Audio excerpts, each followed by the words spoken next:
আসসালামু আলাইকুম ওয়া রাহমাতুল্লাহি ওয়া বারাকাতুহু ওয়া মাগফিরাহ।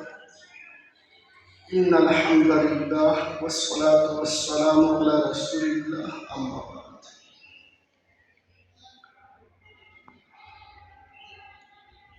সুপ্রিয় দেশবাসী, আপনারা যেখান থেকে আমার এই ভিডিওটি দেখছেন বা দেখবেন, সকলের প্রতি আমার আন্তরিক অভিনন্দন ও শুভেচ্ছা। আশা করি আপনারা সবাই ভালো আছেন। আপনারা জানেন বর্তমান যে মাস আমাদের কাছ থেকে আজকে বিদায় হতে চলেছে, আরবি মাসের দ্বিতীয় মাস, এটা হচ্ছে সফর মাস। আজকে হচ্ছে বুধবার। সফর মাসের শেষ বুধবার সম্পর্কে ঐতিহাসিক একটা ঘটনা হয়েছে। এটা আপনারা অনেকে জানেন, আবার অনেকে জানেন না। ব্যাপার হচ্ছে যে সফর মাসের শেষ বুধবারকে বলা হয় আখির চাহার সোমবার। সফর মাসের শেষ বুধবারকে বলা হয় আখির চাহার সোমবার। কারণ আখির চাহার সোমবার এমন একটা দিন ছিল, আজ থেকে 1450 বছর পূর্বে নবী মুহাম্মদ মুস্তাফা সাল্লাল্লাহু আলাইহি ওয়াসাল্লাম এই দিনে তিনি দীর্ঘদিন অসুস্থ হওয়ার পরে তিনি সুস্থ হয়েছিলেন।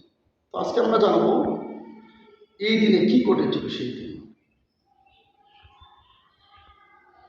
আমার নবী পাক সাল্লাল্লাহু আলাইহি সাল্লাম দীর্ঘদিন অসুস্থ হওয়ার পরে তিনি এই বুধবারে সফর মাসের শেষ বুধবার তিনি সুস্থ হয়েছিলেন। দীর্ঘদিন অসুস্থ হওয়ার পরে তিনি মুসলিম মিল্লাতের মা আম্মাজান আয়েশা সিদ্দিকা রাদিয়াল্লাহু তাআলা আনহাকে বললেন, আপনি আমাকে গোসল করাইয়া দেন, আমি সুস্থ হয়ে গেছি। আম্মাজান আয়েশা সিদ্দিকা রাদিয়াল্লাহু তাআলা আনহা রাসূল পাক সাল্লাল্লাহু আলাইহি সাল্লামকে তিনি গোসল করাইলেন। তো গোসল করানোর সময় পাশে রাদিয়াল্লাহু তাআলা আনহু আলাইহিস সালাতু ওয়াস সালাম, ইমাম হুসাইন রাদিয়াল্লাহু তাআলা আনহু আলাইহিস সালাতু ওয়াস সালাম এবং আম্মাজান ফাতিমাতুস জোহরা রাদিয়াল্লাহু তাআলা আনহা ওনারা পাশে ছিলেন। নবীজি তিনি বলছেন যে আমার জ্বর ভালো হয়ে গেছে, আমাকে গোসল করাইয়া দেন। সবাই মিলে গোসল করাইয়া দেন। এটাই ছিল আমার নবীজির শেষ গোসল, জীবনের শেষ গোসল, দুনিয়ার শেষ গোসল আমার নবীর শেষ গোসল।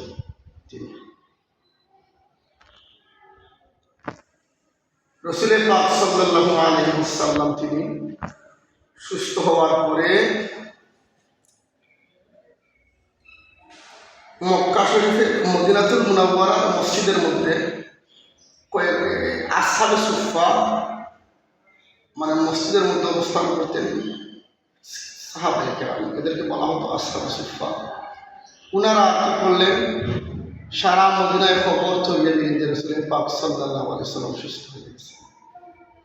নবীজির সুস্থ হওয়ার খবর শুনে, নবীজি দীর্ঘদিন জ্বর থেকে সুস্থ হয়ে গিয়েছেন এই খবর শুনে সাহাবায়ে কেরামের মধ্যে সিদ্দিক আকবর রাদিয়াল্লাহু তাআলা আনহু এই খুশিতে, নবীজিতে সুস্থ হয়ে গিয়েছেন এই খুশিতে তিনি 5000 দিরহাম ফকিরদেরকে, মিসকিনদেরকে দান করে দিলেন। হযরতে উমর ফারুক রাদিয়াল্লাহু তাআলা আনহু 7000 দিরহাম তিনি আল্লাহর রাস্তায় দান করে দিলেন। হযরতে উসমান গনি রাদিয়াল্লাহু তাআলা আনহু 10000 দিরহাম আল্লাহর রাস্তায় দান করে দিলেন। হযরতে আলী রাদিয়াল্লাহু তাআলা আনহু তিনি 3000 দিরহাম আল্লাহর রাস্তায় দান করে দিলেন। কেন দিয়েছেন তিনারা? এই জন্যই যে আজকে হুজুরে পাক সাল্লাল্লাহু আলাইহি ওয়াসাল্লাম এই জন্য তারা এই টাকাগুলো দান করেছেন। দেখেন নবীজির আরেকজন বিশিষ্ট সাহাবী হযরত আব্দুর রহমান ইবনে আওফ রাদিয়াল্লাহু তাআলা আনহু, যিনি এই খুশিতে, নবীজির সুস্থ হওয়ার খুশিতে যিনি 100 উট তিনি আল্লাহর রাস্তায় দান করে দিয়েছেন। সুবহানাল্লাহ। এখন বুঝেন তারা হুজুরে পাক সাল্লাল্লাহু আলাইহি ওয়াসাল্লামকে কি পরিমাণ ভালোবেসেছেন, মহব্বত করেছেন। যাই হোক, এই দিনটা আমাদের জন্য অত্যন্ত স্মরণীয় দিন।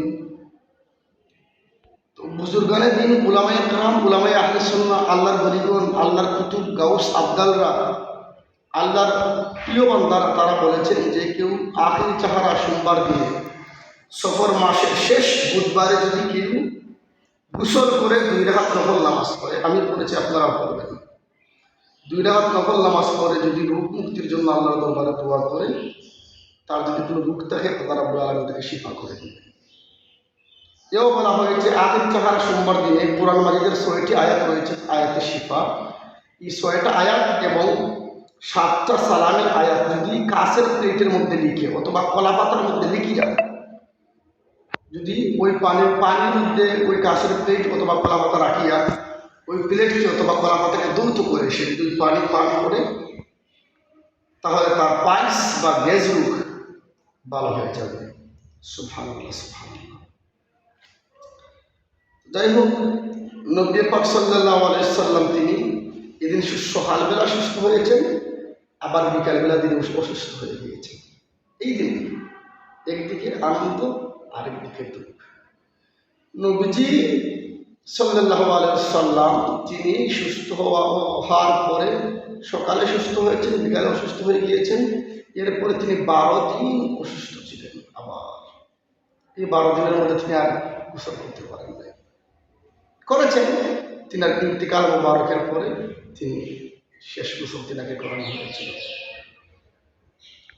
নবীজি 12 রবিউল আউয়াল তিনি আমাদের মাস থেকে পর্দা মোবারক করে মদিনার রওজায়ে আতহার মোবারকে শায়িত হয়েছে, যে মদিনার মাটিগুলি আল্লাহর আরশে আজিমের চাইতে উত্তম। সুবহানাল্লাহ, সুবহানাল্লাহ। আসুন আজকে আমরা এই দিনটিকে আখির চাহার সোমবারকে আমরা নবী পাকের রূপ মুক্তির দিন হিসাবে আমরা পালন করব, নফল নামাজ পড়ব, বা নবীজির খুশিতে আমরা এতিম মিসকিন গরিবদেরকে দান করব, সদকা করব।